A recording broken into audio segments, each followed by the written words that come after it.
Hello everyone, welcome back to our YouTube channel, Tech It Simple. So, today in this video, I'm going to show you how to block mail on Yahoo. To get started, let's open a browser.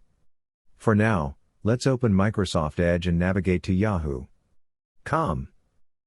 Now, your Yahoo web app is successfully opened here. If you want to go to your inbox, then tap on the inbox icon. Now, here you can see a list of emails. If you want to block one of them, let's say this email, then scroll down and here you can see 3 dots. Tap on it. Now, you can see the options here.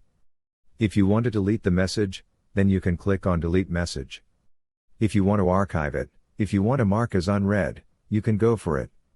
But we are here to block, so now click on Block Sender. Now, you can check the options as shown here, as you require, and then tap on OK. So, you have successfully blocked the sender from Yahoo. So, that's it for today.